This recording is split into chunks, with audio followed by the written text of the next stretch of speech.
इस बार क्या सोचा है, क्या लगाओगे? सोच रहा हूँ इस बार मटर लगाऊं। पर 2 साल पहले जब मटर लगाई थी तब पता है ना क्या हुआ था। हाँ हाँ याद है, आधी मटर खराब हो गई थी, लेकिन तब तो उसमें कीड़ा लग गया था ना। इस बार मैं ध्यान रखूंगा। ठीक है, और फिर करोगे क्या इतनी सारी मटर का? मटर पुलाव बनाएंगे और भरपेट क्या, जी भर खाएंगे और क्या। राम की बात सुनकर उसकी पत्नी नंदिनी भी हंस दी। सर्दी का मौसम आने वाला था, तो इस बार राम ने तय किया कि वो अपने खेतों में मटर लगाएगा। उसने बड़ी मेहनत से खेत को तैयार किया और मटर के बीज भी बो दिए।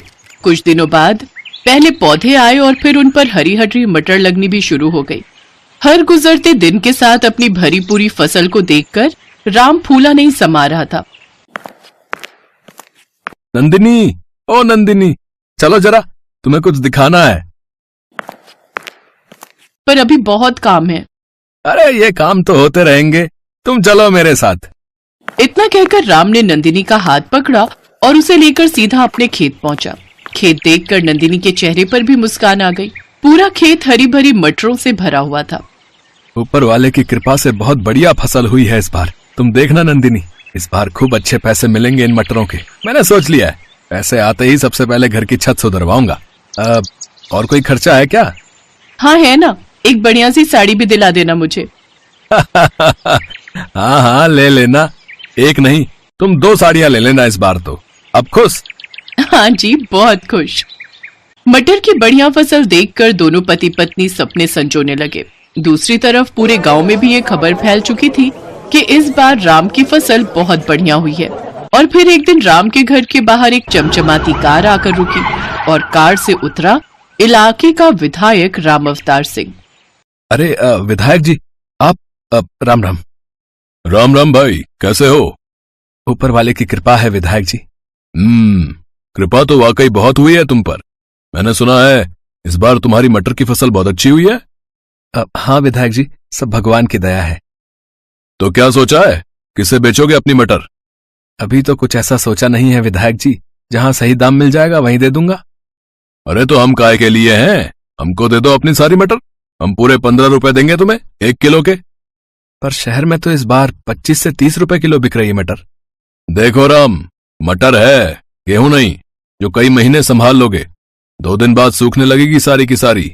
मेरे पास स्टोरेज की सुविधा है, मैं तुम्हारी सारी मटर खरीद लूंगा हाथों हाथ। ठीक है विधायक जी, मैं आपको शाम तक बताता हूँ।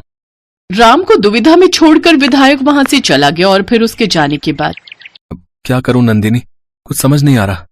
ये विधायक हम गरीब किसानों का हमेशा फायदा उठाता है। हमसे कम पैसों में फसल खरीदकर शहर में ऊंचे दामों पर बेचता है। मेरी मानो तो आपको कुछ और लोगों से भी बात करनी चाहिए। इतना आसान नहीं है नंदिनी। रामावतार की मर्जी के बगैर कोई व्यापारी मेरी मटर नहीं लेगा। उससे कोई बैर नहीं लेना चाहता। और मुझे डर इस बात का है कि अगर सारी मटर यहीं सड़ गई तो 1 पैसा नहीं मिलेगा। हाँ, अच्छा तो फिर क्या कर सकते हैं? विधायक जी की नजर हमारी फसल पर है, तो बेचनी तो उसे ही पड़ेगी। अच्छा सुनो, अब खाने में क्या बनाया है? गर्मा गर्म मटर पुलाव है जी। अरे वाह, तो जल्दी से ले आओ फिर, बड़ी भूख लगी है। पिछली बार राम ने अपने खेत में धान बोए थे और उस बार भी उसकी फसल अच्छी हुई थी, तो घर में चावलों की कमी नहीं थी। और जब इस बार मटर आई तो नंदिनी ने सबसे पहले मटर पुलाव बनाकर ही राम को खिलाया, क्योंकि मटर पुलाव राम को बेहद पसंद भी था। जब राम और नंदिनी खाना खा रहे थे तभी उन्हें बाहर से शोर सुनाई दिया। लोगों के चीखने चिल्लाने की आवाजें आ रही थी। दोनों ने फौरन बाहर निकलकर देखा तो पूरा गांव जल रहा था। आग बहुत बढ़ चुकी थी, लगभग सारे घर जल रहे थे। बस एक राम का घर सुरक्षित था, क्योंकि वो उसके खेत के किनारे ही था और बाकी के घरों से दूर था। राम खाना छोड़कर फौरन लोगों की मदद के लिए दौड़ा। काफी देर बाद आग तो बुझा ली गई, लेकिन गांव के सारे घर जलकर राख हो चुके थे। सारा सामान, सारा राशन, सब कुछ राख बन चुका था। हिम्मत रखिए आप सब, हम सब मिलकर कुछ ना कुछ जरूर कर लेंगे। एक काम करते हैं, विधायक जी के पास चलते हैं, उनसे मदद मांगते हैं। हाँ हाँ ठीक कह रहे हो, चलो चलते हैं। पूरा गांव रामावतार विधायक के पास पहुंचा।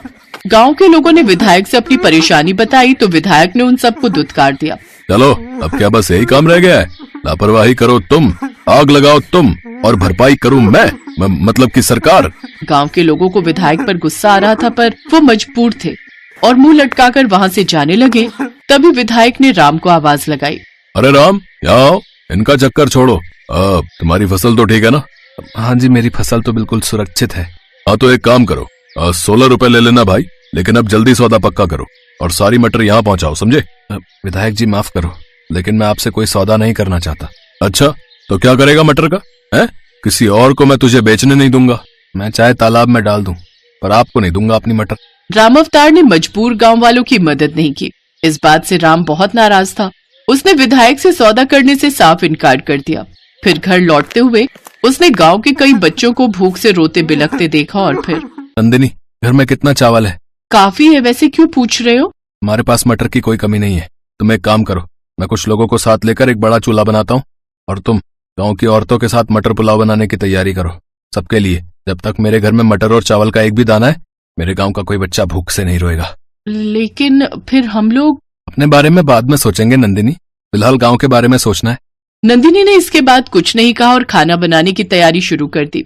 अगले कुछ दिनों तक नंदिनी की रसोई में ढेर सारा मटर पुलाव पकता रहा और गांव के लोगों की भूख मिटाता रहा। पूरा गांव राम और नंदिनी को दुआएं दे रहा था।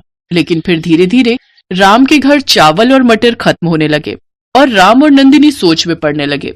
तभी एक दोपहर को कुछ ऐसा हुआ जिसकी उम्मीद किसी को नहीं थी। अरे मुख्यमंत्री साहब, आप मुझ गरीब के घर। राम राम साहब। अरे नंदिनी, ओह साहब, आप अंदर आइए। नहीं, यहाँ बैठिए साहब। अरे बस करो भाई, तुम पहले ही बहुत कुछ कर चुके हो। यहाँ जो कुछ हुआ उसके बारे में मुझे सब पता चल चुका है, लेकिन अब किसी को परेशान होने की जरूरत नहीं है। मैंने आदेश दे दिए, कलेक्टर साहब सारी व्यवस्था कर देंगे। बहुत बहुत शुक्रिया साहब, अब तो कुछ नहीं चाहिए। हमें चाहिए तुम्हारे जैसे उम्मीदवार जो सच्चे दिल से जनता की सेवा करें।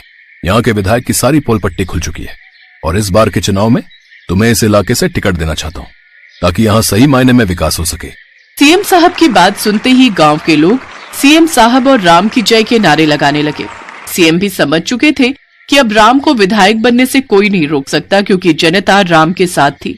राम ने भी हाँ कर दी और फिर सीएम साहब के जाने के बाद, सुनिए ना, जब आप विधायक बन जाएंगे तब तो मेरे लिए साड़ी ला देंगे ना? हाँ, इस बार पक्का।